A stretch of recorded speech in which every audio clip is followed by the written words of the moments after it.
Good morning, I'm Brian Reagan. This is Tyler Kelly. Tyler Smiling Kelly. And today we are going to be in Mark 14, but before we get to this miracle of Jesus that is overlooked, Tyler, go on ahead and read us John, what is it, 18. 1 through 8. When Jesus had spoken these words, he went out with his disciples over the brook Kidron, where there was a garden which he and his disciples entered. And Judas, who betrayed him, and knew the place, for Jesus often met there with his disciples. Then Judas, having received a detachment of troops and officers from the chief priests and Pharisees, came there with lanterns, torches, and weapons. Jesus, therefore, knowing all things that would come upon him, went forward and said to them, "Whom are you seeking?" They answered him, "Jesus of Nazareth." Jesus said to them, "I am he." And Judas, who betrayed him, also stood with them. Now when he said to them, "I am he," they drew back and fell to the ground. Then he asked them again, "Whom are you seeking?" And they said, "Jesus of Nazareth." Jesus answered, "I have told you I am he. Therefore, if you seek me, let these go their way." All right.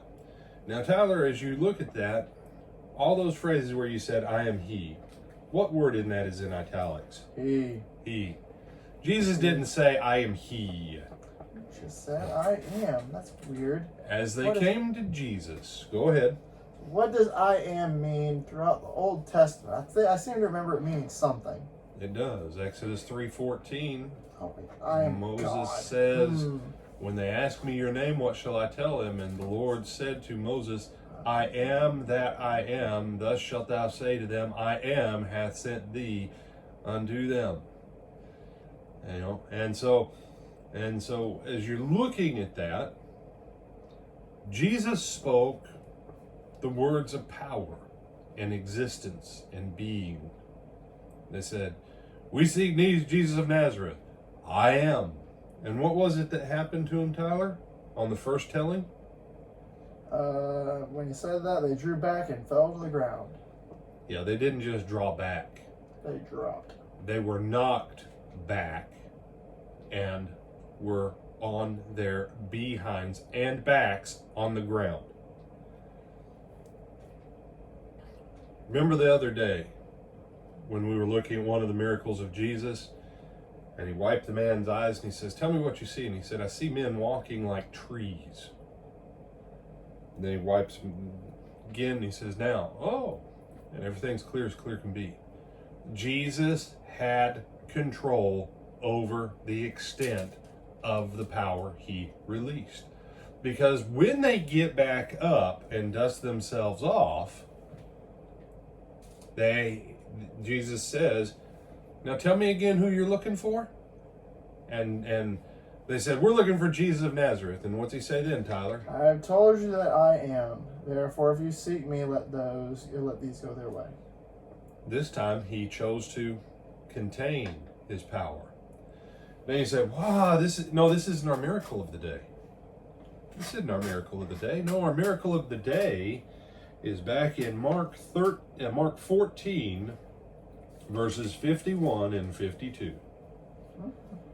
And maybe you've read this and you've heard some ridiculousness that this was the Apostle John who was running naked in the field and all that. I've never heard John. I've heard John Mark people say. I've never heard them say John. I've heard him say John, and I've heard him say John Mark. Interesting. I've never heard it be John.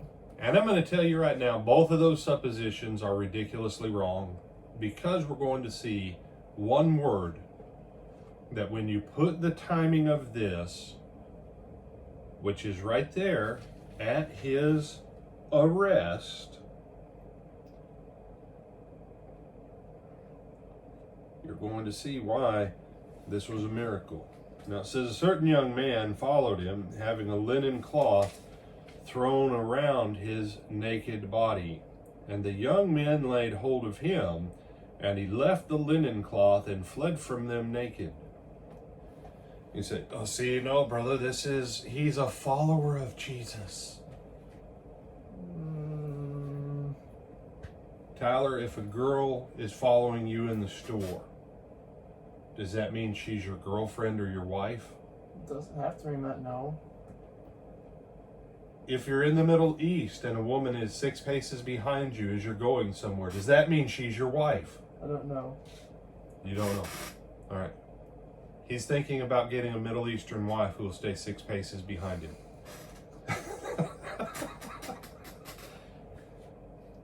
He followed him, but you're going to see why he followed him. When Jesus spoke, you see, everyone left him, and this guy, he starts following Jesus. It can't be one of the disciples of Jesus. The only disciple of Jesus who followed at a distance for a little bit was John and Peter. Everyone else left. The verse before. John knows the high priest and is able to gain some access to the proceedings. Peter is able to get access to the outside courtyard where everybody's around the campfire, keeping warm. Everybody else is gone. And since Jesus only took the 12 with him to the garden, it's not other disciples. It's not other disciples. Especially if they happen to, or if all he's wearing is a linen cloth that was thrown around his naked body. And then John flees and then somehow appears over at with the high priest and family, fully clothes him, assuming they're not letting naked John in to watch the proceedings. Probably not. But yeah, that supposition, it's just that one doesn't make any sense. No, it doesn't. And Mark 13, as Jesus is eating, verse 20, it says, he said to them, it is one of the 12 who dips with me in the dish. Then it says, when they had sung an hymn, they went out to the Mount of Olives. Jesus goes out with what's left of the 12.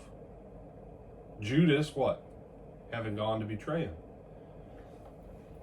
You say, no, this was a man, because they had graves in the area of the Mount of Olives.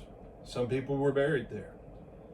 This was a young man that was actually raised from the dead by Jesus' statement, I am. Well, no, I don't know if I agree with that, brother. That's okay. The word for having a linen cloth. That cloth like Jesus is wearing when they wrap him later. Okay. And I'm reading from Vincent's Word Studies.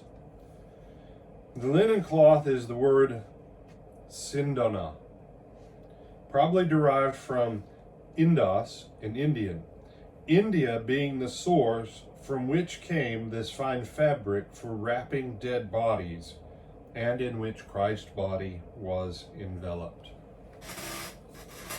This boy was running around near an area where there were graves wrapped in a linen cloth of burial. The reason he had no clothes on underneath it was because, and have you ever done preparation for a Middle Eastern style funeral, Tyler? No. Okay. You don't put underwear back on the corpse. I've done Middle Eastern funerals. I've helped prepare bodies for them. After the cleaning of the body,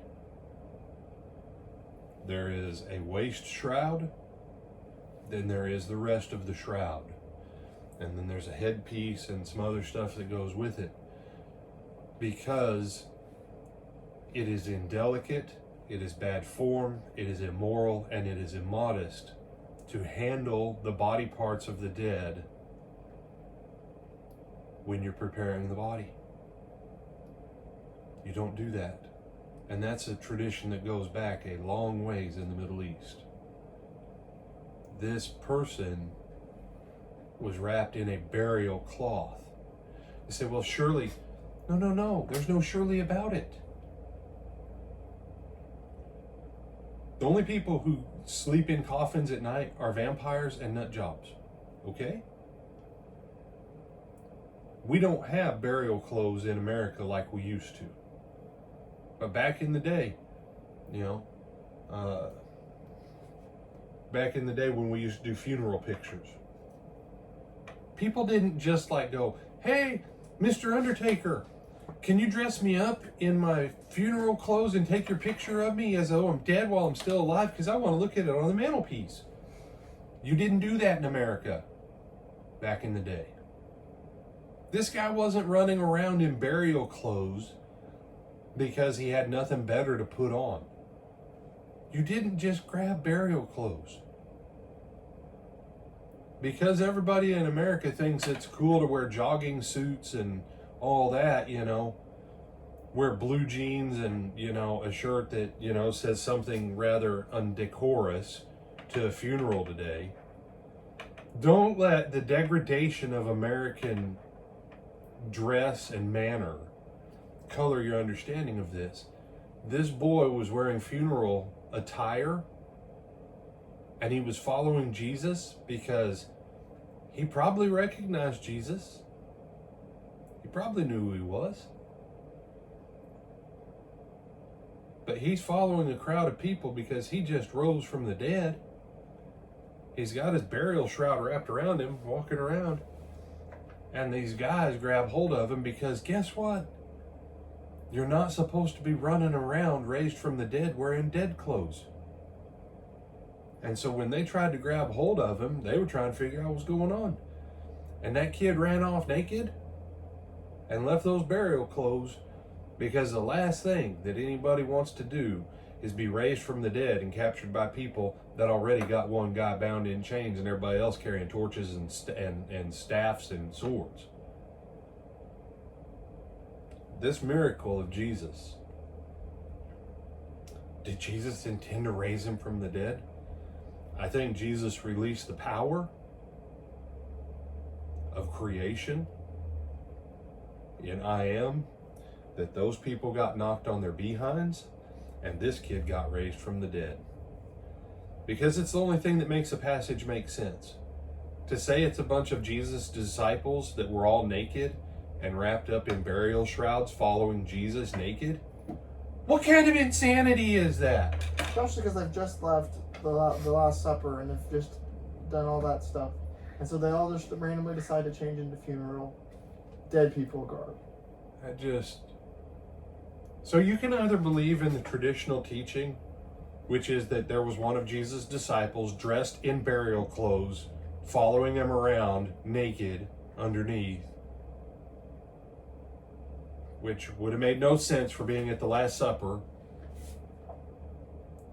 Or you can believe that a dead person, when Jesus released the power of his word, was brought back to life, and that when they tried to lay hold of him in his burial clothes, he ran off, because the last thing you want to have to do is explain why you're walking around alive when you're supposed to be dead. You have some other thoughts on this, my brother? No, sir. Does this make some sense? Way more sense than John. Good grief. Or John Mark.